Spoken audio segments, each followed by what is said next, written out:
कालिका पुत्र कालनाथ वीर भैरव, जब तक आपके पास योग्य गुरु नहीं हो तो इस साधना में नहीं बैठना चाहिए। लोग ये कहते हैं कि जब काल भैरव की साधना कर लेते हैं उसके बाद आपके पास असीम शक्तियाँ आ जाती हैं। जब इंसान ये सोचने लग जाता है कि मेरे पास तो मेरा इष्ट महाकाल है, भैरव है, मेरा कोई क्या कर लेगा, वो जब वहाँ अहम आना शुरू हो जाता है वहीं विनाश भी होना शुरू हो जाता है। क्या काल भैरव सिर्फ और सिर्फ प्रोटेक्शन के लिए ही होते हैं या उनसे और भी काम लिए जा सकते हैं? आपको कोई दुश्मन है, परेशान कर रहा है आप, तो आपको पद तक खबर नहीं आने देगा, वो उनको समझा के आ जाएगा। अच्छा, हम जैसे लोग जो हैं वो भी अगर इसको करना चाहे तो क्या कर सकते हैं? नहीं कर सकते। नहीं, जब मैं इनको प्राप्त कर रहा था तो इन्होंने मुझे खुद ही संकेत दिए, क्योंकि मैं माँ का साधक हूँ। जब प्रत्यक्ष में आए तो उनको रूप को मैं देख नहीं पाया, उनका तेज जो था वो बर्दाश्त नहीं हुआ। फिर माँ के माध्यम से मेरे वचन हुए।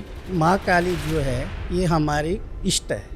माँ मुझे साधना के द्वारा प्राप्त नहीं हुई है, माँ मुझे मेरी सेवा द्वारा प्राप्त हुई। फिर माँ ने मुझे प्रत्यक्ष में दर्शन दिए, और दर्शन भी कहाँ पे दिए? शमशान घाट के किनारे। कैसे दर्शन थे वो? बता नहीं सकता। अच्छा, ठीक है। अब भी अगर वो सन मुझे याद आता है ना तो मेरे अंदर की रूह तक काम जाती है। इतना भयंकर जो आवाज़ थी उनकी, बहुत ही भयंकर थी।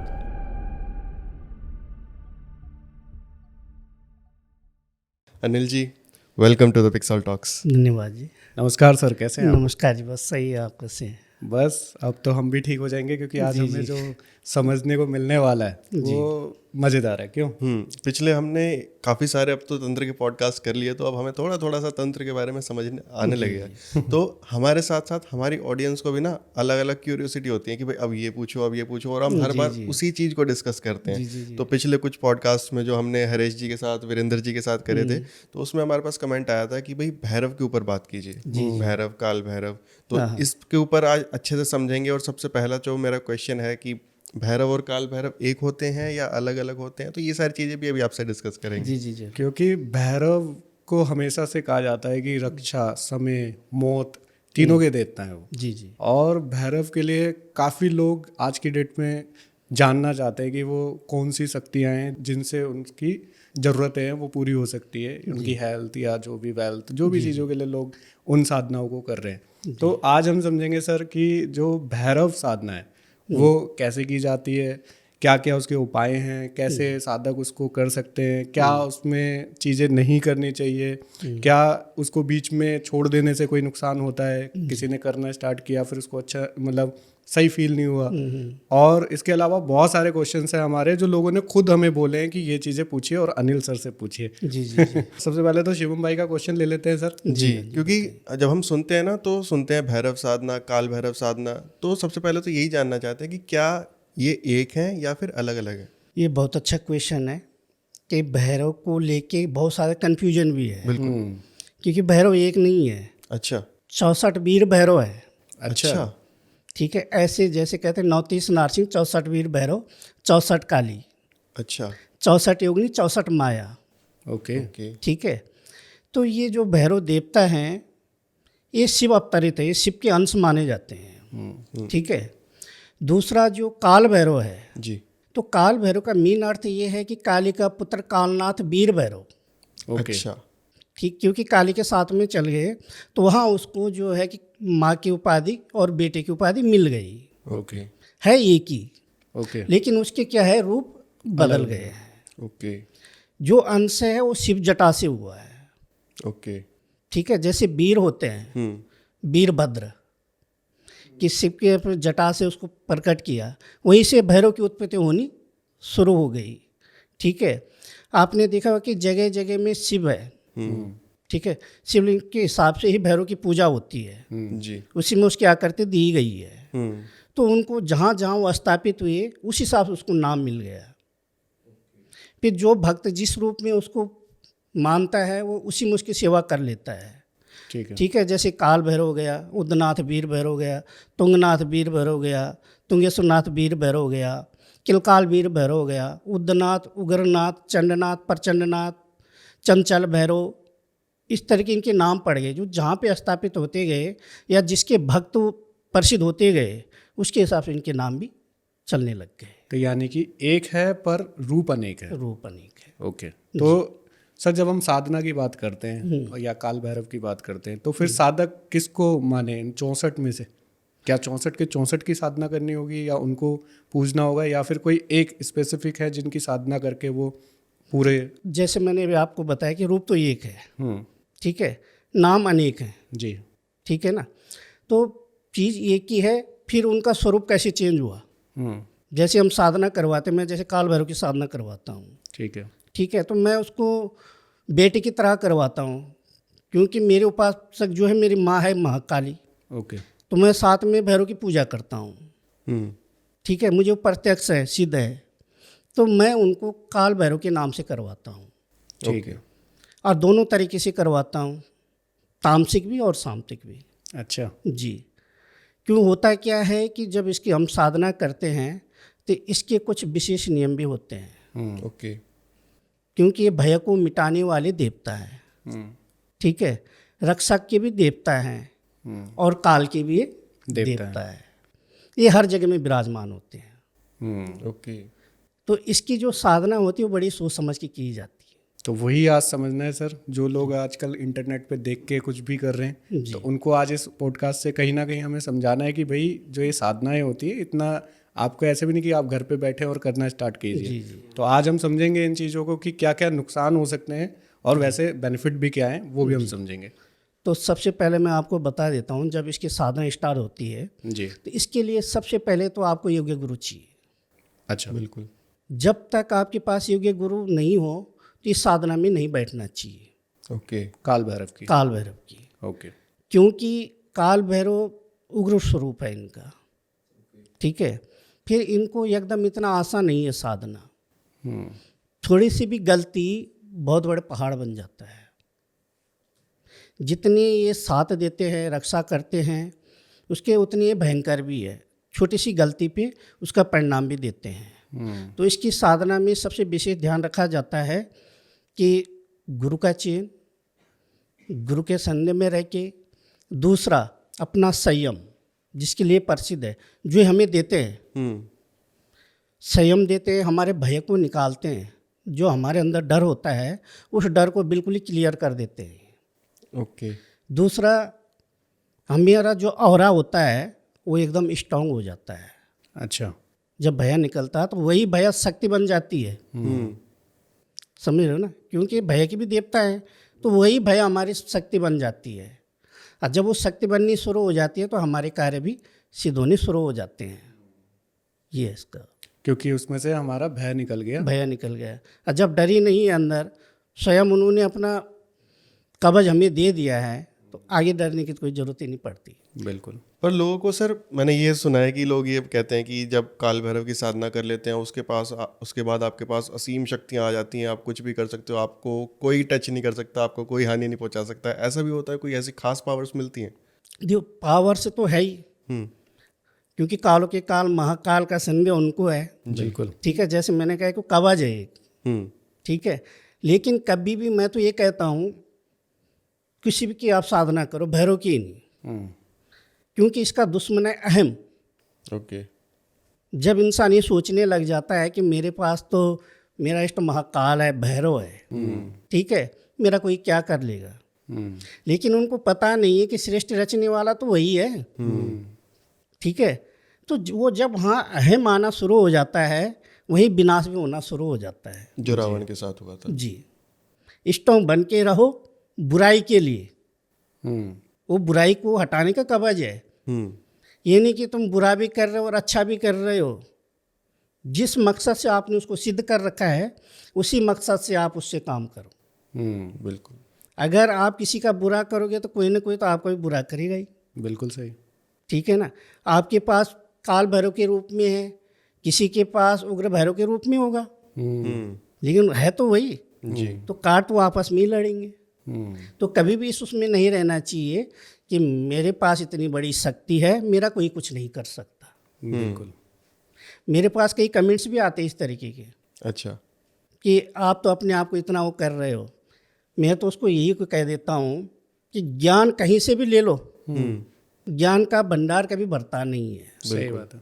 जितना मिले उतना कम है, लेकिन ये है कि ज्ञान को समझने का फर्क है कि कौन किस तरीके से समझेगा। बिल्कुल। अब जैसे मेरा शुद्धता का काम है, कुछ भी काम करो लेकिन सही काम करूँगा, गलत नहीं करूँगा और ना ही गलत की तरफ जाता हूँ। तो इसका शुद्ध प्रयोग करना चाहिए। बिल्कुल जी। तो सर अगर हम समझे कि काल भैरव अगर कोई साधना करना चाहता है तो उसको क्या क्या ध्यान, जैसे आपने एक तो बताया कि भाई गुरु का होना बहुत जरूरी है, आप गुरु के बिना इस साधना को मत कीजिए। जी। इसके अलावा और क्या ध्यान रखना होता इसके अलावा उसकी बैठक, है? अच्छा, दूसरा भरोसा। बैठक कैसे सर? जो हमारी बैठक होती है ध्यान युग की, ठीक है, कम से कम 2 से 2.5 घंटे ओके, ये कंटिन्यू होनी चाहिए डेली बेसिस में? डेली बेसिस पे, जब तक आप साधना करते हैं। अच्छा, डेली जिंदगी भर भी है? नहीं कुछ नहीं, फिर? साधना की प्रतान।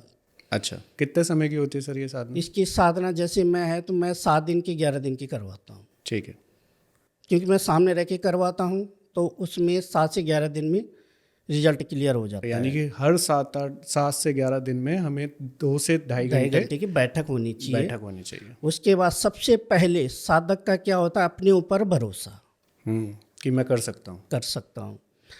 तैयारी के बाद ही साधना में बैठना चाहिए। पहले खुद को तैयार कर लो, उसके बाद गुरु के प्रति भरोसा, मंत्र के प्रति भरोसा, उसके बाद शक्ति के प्रति भरोसा। शक्ति कब आती है हमारे पास? जब साधक सोचता है कि मेरे गुरु ने मुझे कहा है कि तुम्हारे पास शक्ति ने आना है तो आना है, तो समझ लो कि शक्ति आ चुकी है। ओके।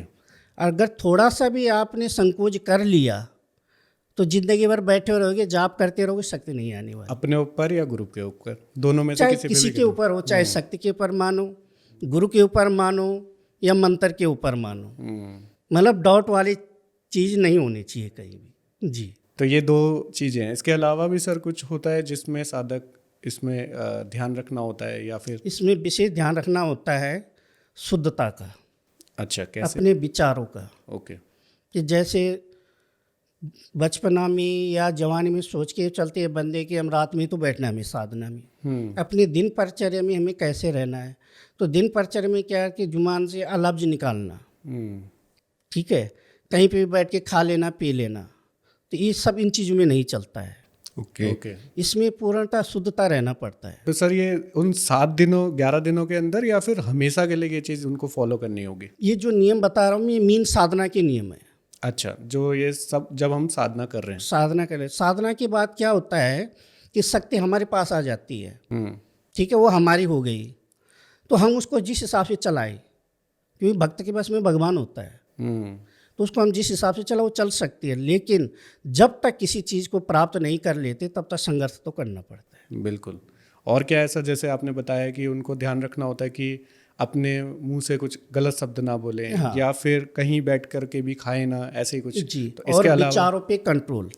अधिकतर साधक कहते हैं कि हम जाप कर रहे हैं, हमारा मन है वो स्थिर नहीं हो रहा है, तो इसका मेन प्रभाव क्या है, पहले स्थिरता ही करनी होती है।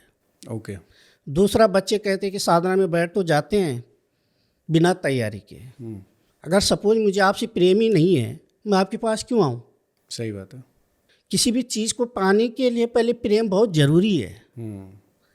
पहले शक्ति से लगावा करो, लगावा करने के बाद पूरी तैयारी करो, अपने जितने भी गंदी सोच, गंदी आदतें हैं उनको त्यागो, त्यागने के बाद आप बैठो, प्रत्यक्ष होती है शक्ति। और सर जैसे आपने भी बोला कि गंदे विचार ना लाना, तो अगर कि जैसे आपने खुद भी बोला कि कई लोग ऐसे होते हैं जो बोलते हैं कि हम साधना कर रहे हैं पर हमारा ध्यान वहाँ पे नहीं लग पा रहा है, हाँ। तो उसके लिए आप क्या बोलते हैं उन लोगों को? मैं उन लोगों को ये कहना चाहता हूँ कि किसी भी भैरव साधना ही क्या, तंत्र में आने से पहले खुद को तैयार करना चाहिए, अपनी छोटी छोटी कमियों को दूर करना चाहिए, थोड़ा ईश्वर की तरफ पहले लगाव करो, उसके बाद तंत्र में आने का रास्ता ऑटोमेटिक मिल जाता है। ठीक है। कमियां कैसे कि जैसे हम कहीं देखते हैं कि धूप दीप कुछ करते नहीं हैं, कोई बैठक है नहीं, जी हमें दीक्षा दे दो। दीक्षा लेने के बाद जब वो पूजा में बैठती है तो मन भटकता है उनका, क्योंकि आदत ही नहीं है। सही बात है।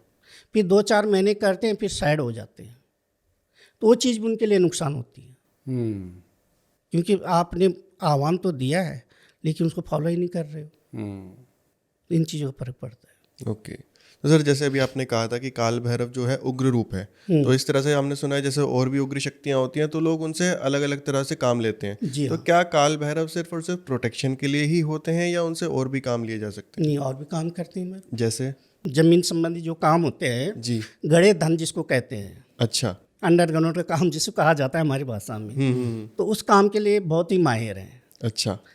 दूसरा, आपको कोई दुश्मन है, परेशान कर रहा है आपको, तो आपको तक खबर नहीं आने देगा, वो उनको समझा के आ जाएगा। अच्छा। जी। उनका क्या है कि बुद्धि को शांत करना, जो विपरीत चीज़ें हैं उनको हटाना। सपोज आपकी गलती है तो आपको समझाएंगे अच्छा। कि आप इस रास्ते को छोड़िए, ये इसके कारण आपको ये परेशान कर रहा है।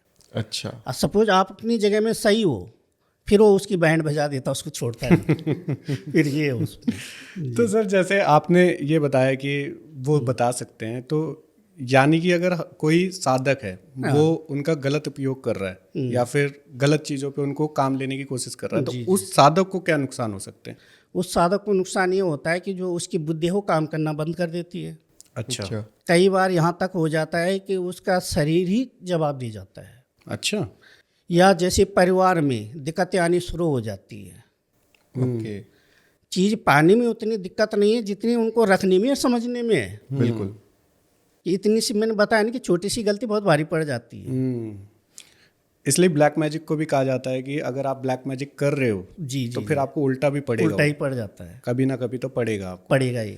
ठीक है, तो इसी तरीके से काल भैरव के लिए भी। तो सर अगर कोई साधक, जैसे अभी हमने समझा कि कोई साधना 7 से 11 दिन के अंदर कर सकता है, तो कौन कौन लोग कर सकते हैं उसके लिए? क्या कोई, जैसे आपने बताया कि उनको दिया बत्ती तो एटलीस्ट करना चाहिए, या जैसे हम जैसे लोग जो हैं हाँ, वो भी अगर इसको करना चाहे तो क्या कर सकते हैं? नहीं कर सकते। नहीं। क्योंकि जब तक आपका खुद का हो रहा ही नहीं है, तो अगर एकदम आपको आग को संभालने का आइडिया ही नहीं है, बीच में कूद जाओगे तो बुझाओगे कैसे? सही बात है। तो पहले नॉलेज होना बहुत ज़रूरी है, गुरु होना बहुत ज़रूरी है, तभी उसमें पढ़ना चाहिए। तो यानी कि काल भैरव एक ऐसी शक्ति है जो हर किसी के लिए नहीं बनी, नहीं है, हर कोई नहीं कर सकता नहीं उसको, कर क्योंकि एक बड़ी शक्ति है। बड़ी शक्ति है, ठीक है। क्योंकि देव हैं वो। ठीक है ना, भूतकाल, भविष्यकाल, वर्तमान काल सब में सक्षम है। एक नज़र में पहचान लेते हैं कि दूसरे बंदे पे क्या विपत आने वाली है, क्या इसका भविष्य है, अच्छा। पूरा बता देता है। अब जैसे सर उत्तराखंड के लिए कहा जाता है कि उत्तराखंड के तो वो देवगुरु हैं, मतलब कि जो ईष्ट देव है इष्ट देव उनके, हैं। तो क्या उनके ऊपर, हर किसी के ऊपर उनकी परछाई है या फिर क्या है उसमें? कृपा। क्योंकि हमारे पहाड़ों में क्या है, जैसे हमारे क्षेत्रपाल होते हैं, कुल देवता होते हैं, ये पर्सनली नहीं होते, या कुल देवता या क्षेत्रपाल के रूप में बैठे हुए हैं ये, तो इनकी दया दृष्टि सबके ऊपर है। तो काल भैरव भी हैं जी। उत्तराखंड के। और जिसके ऊपर वो सवारी में आते हैं, उनके गण जिसके ऊपर सवारी में आते हैं, वो पूर्णतः भूतकाल, भविष्यकाल, वर्तमान काल देखने में सक्षम होते हैं। लेकिन वही साधक होता है, वही भक्त होता है कि जो उनकी सेवा करता है, भक्ति करता है। तो ये हमारे पहाड़ों की तो बिल्कुल अलग ही वो है इनकी। तो जिस गांव में गए उसी गांव के नाम से इनका नाम पड़ गया। जैसे मुस्याखान वीर भैरव, वहाँ पे कई सालों तक रोड नहीं गई। अच्छा। वहाँ पैदल का ही मार्ग था। जब वहाँ पे रोड काटनी शुरू हुई तो उसका चमत्कार ये है कि उसने रोड बनने ही नहीं दी। अच्छा जी। फिर उससे विनती करके काफ़ी पाठ पूजा किया वहाँ पे, जब जाके वहाँ रोड जाना चालू हुआ। और क्यों नहीं बनने दे रहे थे सर? क्यों नहीं बनने दे रहे थे? क्योंकि उन्होंने ऊपर की साइड किया था। जहाँ उसकी गुफा है, वो गुफा के ऊपर ले जा रहे थे रोड को। अच्छा। फिर लोग ऊपर से चढ़ के जाते, तो सर के ऊपर से चढ़ना जाना होता था। फिर वो उनका एरिया था, तो अपने एरिया में आसानी से कोई भी तोड़ फोड़ नहीं करने देता। ये था उनका। तो सर जैसे आपने बताया कि सीधा कोई सबसे पहले काल भैरव की साधना नहीं कर सकता, तो जिस टाइम पे लोग साधना कर रहे होते हैं, उन्होंने ऑलरेडी पहले काफ़ी साधनाएं करी होती हैं, तो उनको क्या अनुभव होते हैं? क्या वो पहली साधनाओं जैसे ही होते हैं, कुछ अलग अनुभव होते हैं? काल भैरव के जो अनुभव होते हैं, मैं अपना ही एक अनुभव बताता हूँ जी। जब मैं इनको प्राप्त कर रहा था तो इन्होंने मुझे खुद ही संकेत दिए। अच्छा। कि मैं तुम्हारे साथ आना चाहता हूँ, तुम बैठना शुरू करो। कैसे संकेत सर? सपने के सपनों में माध्यम आना। से, ओके। क्योंकि मैं माँ का साधक हूँ, जी माँ की सेवा करता हूँ। जी। तो सपने के माध्यम से आया, फिर मैंने उनके उसी विधि से, गुप्त विधि से मैंने उनकी सेवा करना शुरू करा, भोग देना शुरू करा उनको। जब भोग देना शुरू करा तो मेरा पूरा शरीर हिलता था, अच्छा। जैसे कंपी होती है। अच्छा। फिर बेचैनी, ओके। बेचैनी के बाद कभी चिड़चिड़ापन, कि बड़ा हर किसी पे गुस्सा आना एकदम सा। अच्छा। फिर धीरे धीरे जब मैंने उनसे बात करना शुरू करा, जब वो प्रत्यक्ष में आए अच्छा। तो उनको रूप को मैं देख नहीं पाया। उनका तेज जो था हम्म। वो बर्दाश्त नहीं हुआ मेरे। अच्छा। जब बर्दाश्त हुआ तो मैंने वहीं आंखें बंद कर ली और माँ का स्वरूप शुरू कर दिया देखना। फिर माँ के माध्यम से मेरे वचन हुए, वचन होने के बाद फिर आज सब ठीक चल रहा ओके। अच्छा। जी। लेकिन उनके जो मीन संकेत है वो भय ही देते हैं पहले, क्योंकि वही भय जो है एक ढाल बन जाता है कवच का। ओके, तो अब प्रत्यक्ष होते हैं? जी हाँ। तो यानी कि जब भी कोई साधक साधना कर रहा होगा तो पहले उनको डर लगेगा, भय लगेगा, भय उसके लगेगा। बाद ही जी। सब चीज़ें ठीक। क्योंकि परीक्षा लेती है, ओके, कि आप कितना झेल सकते हो। झेल सकते हैं, क्योंकि पावर तो पावर है ना। इस डर से अगर कोई बीच में साधना छोड़ दे तो? वो घातक है। अच्छा, क्या क्या हो सकता है? वो घातक ऐसे, उसमें ये हो सकता है कि उसकी जो मेंटलिटी वो पूरी डिस्टर्ब हो सकती है। अच्छा, ओके। जी। मतलब बीच में भी नहीं छोड़ सकते। नहीं, और सर कोई डर गया तो? डर गया तो उसका समाधान गुरु से के पास जाना पड़ेगा ना। गुरु को सानिध्य में रह के करो। अगर घर पे कर रहे हो तो गुरु से बात करो कि मेरे साथ ये हो रहा है, गुरु उसके बारे में रास्ता बताएंगे। ओके, तो इसलिए गुरु। इसीलिए तो कहते हैं कि बिना गुरु का तो करनी नहीं चाहिए, क्योंकि वो मानता नहीं किसी की, वो स्वयं गुरु है। जब तक आपके गुरु के वचनों में आप उसको नहीं करोगे तो आपके लिए चारों तरफ से घातक ही बनेगा। तो सर जैसे आपने बोला कि आपके वचन हुए उनके साथ, तो क्या वचन हम जान सकते हैं कि होते हैं? लेकिन गुप्त होते हैं वचन। अच्छा। लेकिन वचनों में सबसे पहले तो रक्षा का ही होता है। ठीक है, रक्षा का, अपनी परेशानियों का। जैसे हम भूतकाल भविष्यकाल में, जैसे हम जन कल्याण में हैं तो इसमें हमारी मदद करना, ये साधक के ऊपर निर्भर करता है। ठीक है, तो वहाँ से भी कुछ आता है सर? हाँ, शक्तियों से आता है। शक्ति से भी क्या? कुछ हम थोड़ा सा आइडिया ले सकते हैं कि क्या होता है? दोनों तरफ वचन होते हैं। अच्छा, तो उनकी तरफ से किस तरीके के वचन होते हैं? उनकी तरफ से वचन ये होते हैं कि ठीक है, मैं आपके साथ हूँ, आपने मुझे बुलाया, लेकिन मेरी शर्तें हैं भोग। जैसे हम खाना खाएं तो उनको भी तो देना पड़ेगा। सही बात है। भोग मांगते हैं अपना। ठीक है। दूसरा कहते हैं कि मैं गलत नहीं करूँगा, जिस दिन आपने गलत रास्ता दिखा लिया उस दिन मैं छोड़ दूँगा। ओके, उस दिन शक्ति चली जाएगी। चली जाएगी। तीसरा, आप अपनी तरफ से किसी के लिए बुरा नहीं कहोगे। अगर आपने अपनी तरफ से एडवांस में बुरा करना शुरू कर दिया या अहम करना शुरू कर दिया तो मैं आपके पास नहीं रहूँगा, मैं नहीं आना चाहिए। मैं नहीं आना चाहिए, ओके। क्योंकि मैं ही उनका दुश्मन है। और सर अगर गलती से किसी से कोई गलती हो गई और उनकी शक्ति चली गई है, कई ऐसे साधक होते हैं जो बताते हैं कि उनके पास पहले शक्तियाँ थी और उनकी शक्ति किसी गलती के वजह से छूट गई, तो क्या वो रिटर्न आ सकती है, वापस आ सकती है शक्ति? चांसेस कम बनते हैं। अच्छा। दैविक शक्तियाँ जितनी होती है उनका दोबारा चांस कम बनते हैं आने का। अगर आपने नॉर्मल से एक आध गलती की हो तो वो जाते नहीं हैं। वो जाएंगे, आपको तभी छोड़ेंगे जब आप कोई बड़ी गलती करेंगे। सर कोई एक्सपीरियंस बता सकते हैं जब आपकी काल भैरव ने आकर के मदद की हो, जैसे कोई परेशानी हो सामने वाले को और आपने उनसे मदद मांगी हो कि काल भैरव मेरी मदद करो, और उन्होंने आपकी मदद की हो? जी हाँ, अभी जस्ट ही पिछले साल मेरे एक साधक ने काल भैरव साधना करी। ओके। जब उसने साधना करी, पूरी क्लियर थी। अब वो दरबार लगाना शुरू कर दिया अपना। अच्छा। अब उसके सामने एक केस ऐसा आया कि बहुत ही भयंकर केस था। अच्छा, क्या था सर? केस भी थोड़ा सा डिस्कस कर लें। एक्चुअली केस क्या था कि उसके ऊपर जो लेडी थी उसके ऊपर कुछ किया हुआ था। ओके। वो ऐसे किया था कि मतलब वो शरीर में बस्तर तक नहीं रख रही थी। अच्छा, फेंक देती थी? पूरा फेंक दे रही थी। ओके। अब उन्होंने उसके ऊपर कम्बल होता है उसको सिल करके और बांध करके उसके पास ले गए। उसने मेरे को कॉल किया, गुरुजी एक केस ऐसा आया है। मैंने कहा तूने साधना किस लिए करी है? दरबार तो लगा रहा है ना। बोला कैसे बुलाऊं दिन में? शक्ति आने के बाद सबसे बड़ा तो चलाना होता है। बोला दिन में कैसे बुलाऊं, तो मैं रात को ही क्यों बुलाना, दिन में बुलाना, तो तेरे साथ है भाई। फिर उसने आह्वान किया तो उसके सामने परछाई बन के खड़े हो गए। अच्छा। ठीक है, जब परछाई बन के खड़े हुए तो वो चुपचाप बैठा रहा। उन्हें अपने आप उसको बिठा दिया, जो शक्ति थी उसके अंदर, शक्ति थी उसके अंदर, उसको बिठा दिया। वो लेडी वहीं पे लेट गई। जब लेट गई उसने बोला, वो दाता कहता था उसको, मतलब उसने जो नाम दे रखा था काल भैरव, उसने दाता का नाम दे रखा था। अच्छा। उसने बोला दाता मुझे दिखा, इसको बिठा। वो लेडी एकदम बैठी। तो इतने में जो उसके अंदर शक्ति थी वो उसके गले की तरफ जाने लग गई, साधक के। साधक के। ओके। जब वो उसके गले की तरफ जाने लग गए तो उसके अंदर से एक फूंक मारी उसने, भैरव जी ने फूंक मारी, वो वहीं का वहीं अटक गई ऐसे शक्ति। ठीक है। अब उसने ये सोच लिया उसके मन में, ये तो मैं कर रहा हूँ, भैरव थोड़ी ना कर रहा है। अच्छा। जो साधक था उसके मन में आया, भैरव जी चले गए अपने। अच्छा, उसने मन में ही सोच लिया और सोच लिया उनको भैरव वो जी तो चले समझ गए, गए। कर लिया अब तू ही। अच्छा। ठीक है। उसके पास एक दो शक्तियाँ और भी थी, हम्म।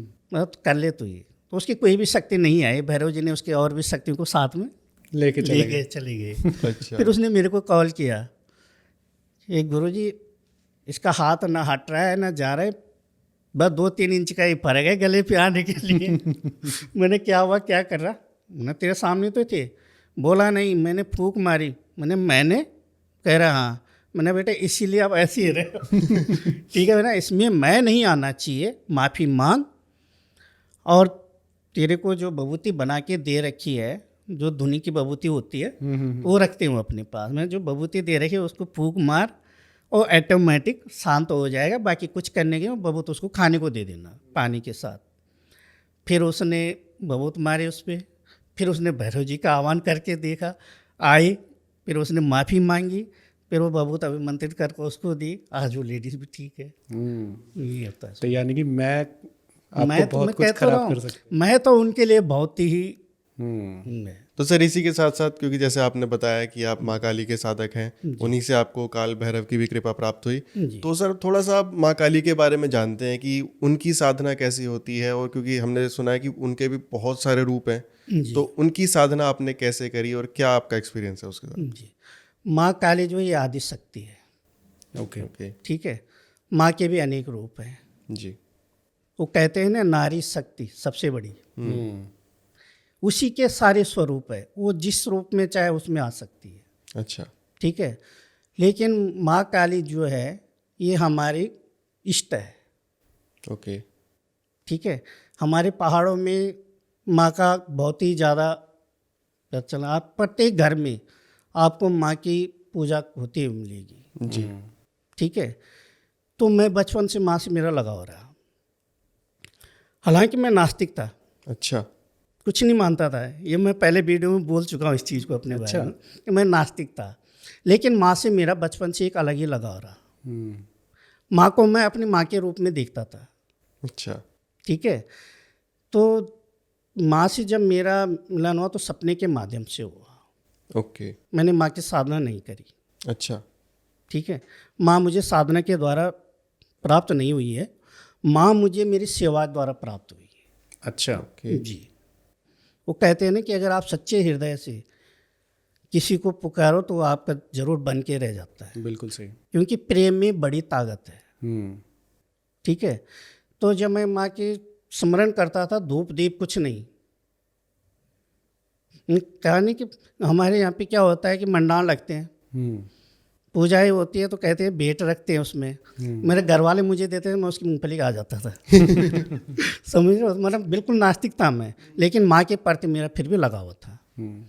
धीरे धीरे करके जब मैं इस लाइन में आने लग गया तो मेरे को माँ के अलावा पहले और शक्तियाँ थी, ओके। जिनसे मेरा फेस टू फेस मिलना जुलना हुआ, टक्कर हुई।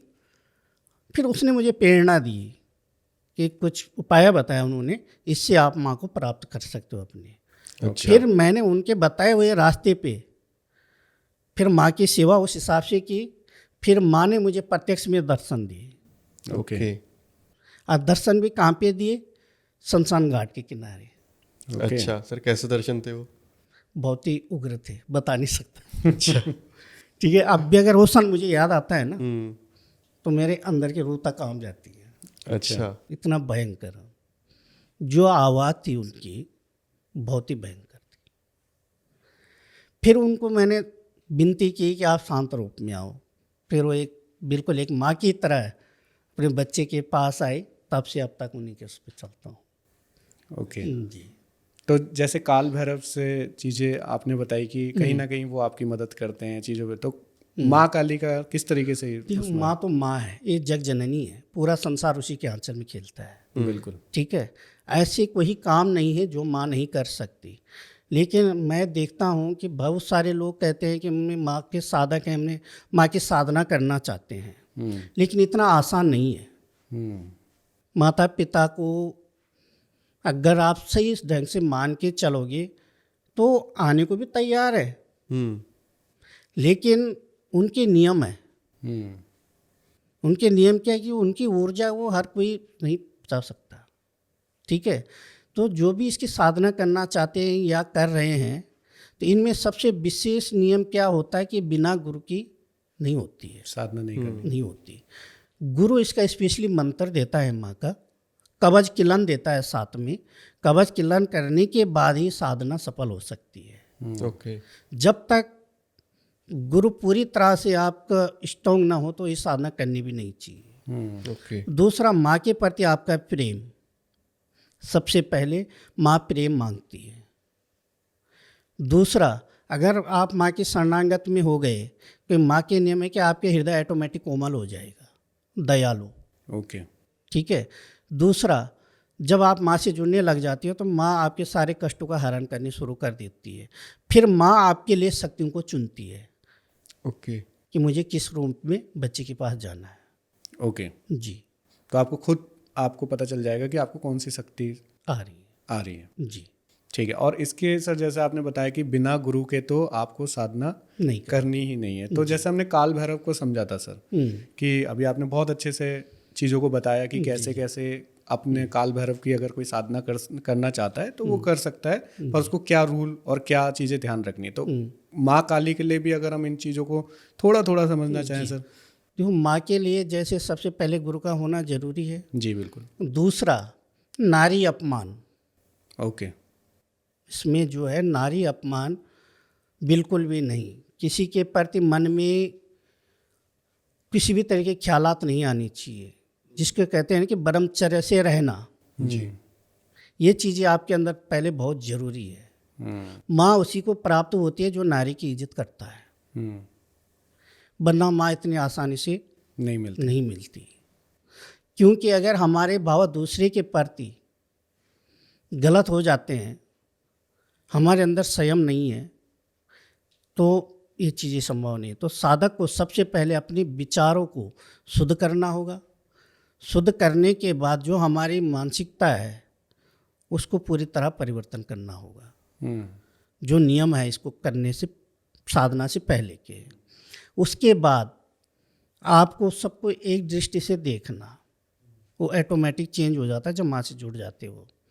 तेरा मेरा भेदभाव कुछ नहीं, मन में छल छिद्र कोर कपट कुछ नहीं आना चाहिए। उसके बाद जब आप साधना में बैठते हो, साधना में बैठने के जो नियम्स है, तो सबसे पहले गुरु की निगरानी में। दूसरा, माँ का प्रति प्रेम। दूसरा, गुरु ने आपको जो भोग बताया है, लौंग बतासे पान सुपारी मिठाई जो भी है, वो गुरु के बताए हुए पे जितनी सामग्री है, जितनी मात्रा में रखनी उतनी मात्रा में देनी है। ओके। ज़्यादा कम नहीं। अगर उसमें आपने जरा सी भी भूल कर दी तो माँ के गण या गणिका आपको बैठने नहीं देगी। अच्छा, नुकसान हो सकता है बहुत ज़्यादा। तो सर जैसे हमने काल भैरव का भी समझा था कि अगर कोई साधक है उससे कोई गलती हो रही है तो क्या नुकसान हो सकता है सर उनकी लाइफ में। जैसे अभी आपने लास्ट में भी बोला कि नुकसान हो सकता है, तो क्या नुकसान, कितने लेवल? इसमें नुकसान ये हो सकता है कि सबसे पहले उसके बाएं अंग को क्षति पहुंचेगी। अच्छा। जी। बाएं अंग को मतलब पैरालाइज टाइप मानो, या जैसे कंपी हो जाती है। ठीक है, या दर्द शुरू हो जाता है उसमें। दूसरा, आपकी जो शिका होती है पीछे, ये शिका भारी पड़ जाती है। अच्छा। यहाँ से दर्द हटता नहीं है। नेत्र की जो रोशनी है वो एकदम कम होनी शुरू हो जाती है। ओके। जी, जो मीन सबसे ज़्यादा भयंकर इसके है, जब शरीर और आंखें ही नहीं है तो क्या रह जाएगा। सही बात है। ये इसमें तो सर जैसे आपने बताया कि जब आपको उनके दर्शन हुए तो सबसे पहले वो बहुत ज़्यादा उग्र रूप में आए थे, फिर आपने विनती करी तो वो सौम्य रूप में आई। तो ऐसा भी हो सकता है कि कभी वो किसी रूप में आए, कभी किसी रूप में आए, ऐसा भी होता है, या एक बार जो रूप फिक्स हो गया? जिस रूप में आपने उसको मान लिया है वो उसी रूप में आएगी। अच्छा, जी तो सर ऐसे माँ काली के कोई एक्सपीरियंसेस जो आप बता सकें? जी, माँ काली का क्या है, सबसे पहले तो माँ हमेशा मेरे साथ रहती है। अच्छा। ओके। ठीक है, मैं कहीं भी रहता हूँ, माँ मेरे पीछा नहीं छोड़ती। अच्छा। दूसरा, एक बार की बात बताऊँ मैं आपको, मेरे पास एक केस आया था, जो उसके लिए टोटका किया गया था वो माँ के भक्त ने ही किया था। अच्छा। अच्छा। सबसे बड़ी बात ये, मतलब एक टक्कर वाली बात थी। हम्म। अब जब उसके लिए वो करा था तो वो माँ का भक्त ही था और मैं उसको अच्छी तरह जानता था, अच्छा। जिन्होंने किया था। जिसने किया था, ओके। करने वाले को भी करवाने वालों की भी। अब वो जब मेरे पास आया, जब क्या तो मैं क्या करूं, हो जाता है ना, मैं तो बीच में फंस गया। आप भी मुझे जानते हो, आप भी मुझे जानते हो। जब फिर मैंने फिर माँ से बोला कि माँ इसका निर्णय तो अब तुम्हें ही बताना पड़ेगा, कौन सही कौन गलत।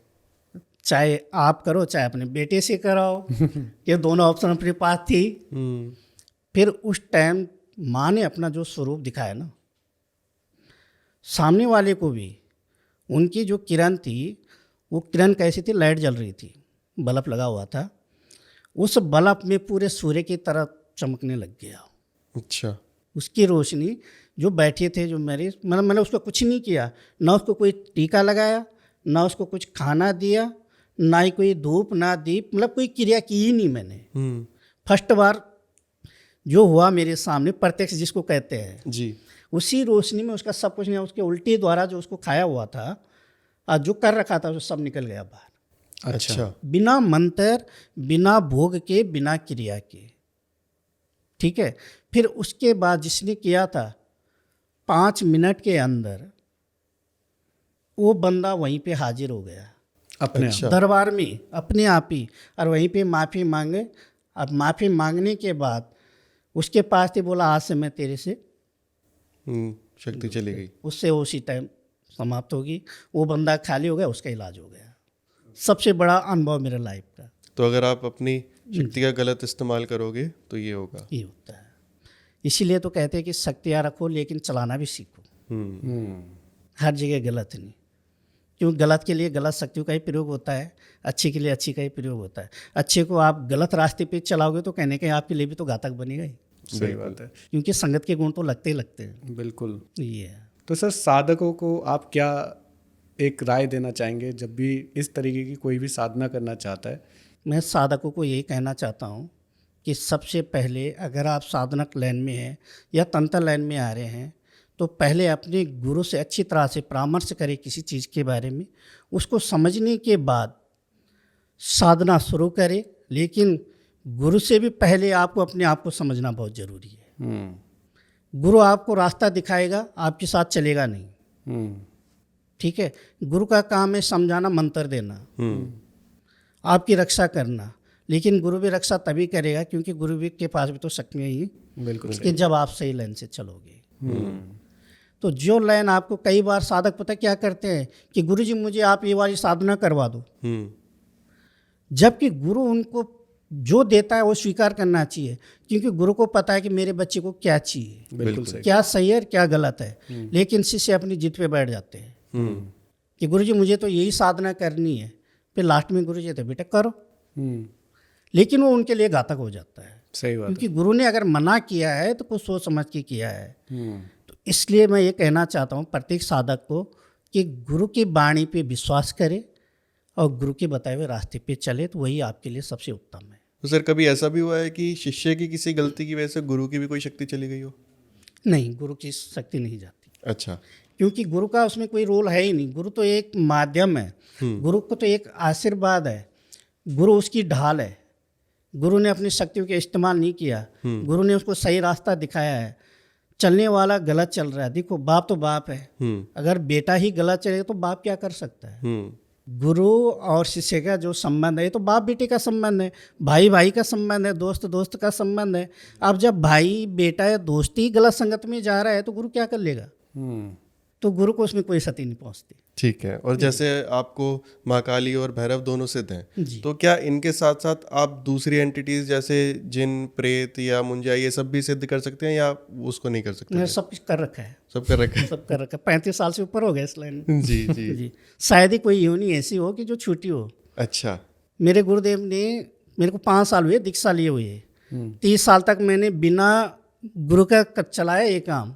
अच्छा। क्योंकि वैसे मैं देवभूमि उत्तराखंड से, हमारे उत्तराखंड में इतनी परंपरा तो है नहीं, ठीक है। तो मेरे गुरुदेव ने एक प्रोग्राम करवाते थे, रात में एक मंत्र देते थे, खाली उसका जाप करना होता था।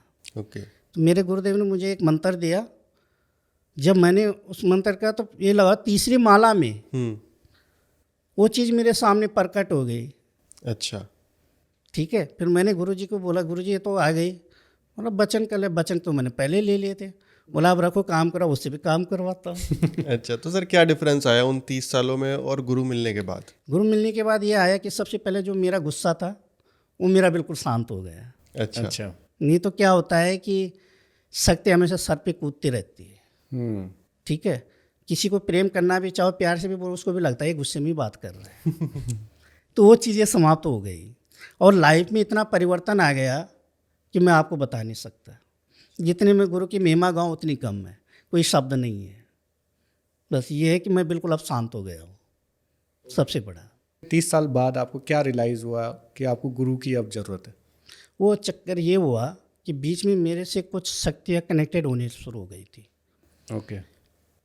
माँ उन शक्तियों को चाहती नहीं और मैं भी उन शक्तियों को चाहती नहीं, लेकिन वो शक्तियाँ चाहती कि मैं इसके साथ रहूँ। अच्छा। ठीक है, वो गलत तरीके की शक्तियाँ थी। तो जब मैं उनसे थोड़ा सा, मेरा माइंड बहुत ज़्यादा डिस्टर्ब होने लग गया। जब माइंड डिस्टर्ब होना चाहिए, मैंने देखो गुरु मेरा भी कोई है नहीं, अभी जो चल रहा है शक्तियों से चल रहा है, लेकिन कोई मुझे ऐसा गुरु तो मिले कि जो मुझे मार्गदर्शन करवाए। ठीक है, अब शक्तियों से वो मुझे रास्ता तो दिखा रहे हैं, हो सकता है मैं उसमें गलती भी कर रहा हूँ, या हो सकता है शक्ति भी गलती कर दे। कोई ज़रूरत नहीं कि हर शक्ति आपको सही बता रही हो। तो फिर जब मेरे दिमाग में मुझे गुरु की आवश्यकता तो है ही है, चाहे मैं गुरु से कुछ चीज़ को इस्तेमाल करूं या ना करूं, लेकिन सर पे हाथ होना बहुत ज़रूरी है। फिर मैं गुरु की तलाश में था, तो मेरे को माँ की कृपा से कहीं भटकने नहीं पड़ा। मैं कहीं किसी गुरु के पास नहीं गया। मेरे को जो मेरी माँ थी वो सीधे गुरु जी के पास ले गई। अब मेरे गुरुदेव किसी की पहचान के मोहताज तो है नहीं। बिल्कुल। ठीक है, सीधे गुरु जी के पास गए, गुरु जी के पास में बैठा, गुरु जी ने समझा बिना बोले ही, फिर तुरंत गुरु जी से हमने दीक्षा ली, फिर उसके बाद रिलैक्स हो गए। हरेश सर आपके जी बताता हूँ, जितना बोलो मेरे पास में कोई शब्द नहीं है गुरु के प्रति कहने के लिए। नहीं, हरेश सर से तो हम बहुत बार मिलते ही हैं जी। और हरेश सर के साथ हम काफ़ी सारा चीज़ें करते ही मैं हैं। आपके पास ये बैठा हूँ, ये आज उन्हीं की देन है, नहीं तो मैं सोशल मीडिया में था ही नहीं। चलिए, ऊपर वाला आपको और आगे ले जाए। जी। पर सर बहुत मज़ा आया आपसे बात करने में और काफ़ी कुछ सीखने को मिला, और मुझे ऐसा लगता है कि ऑडियंस को भी बहुत कुछ सीखने को मिला होगा आज काल भैरव और काली के लिए। क्यों? बिल्कुल sir, thank you so much for coming sir. Thank you sir, thank you.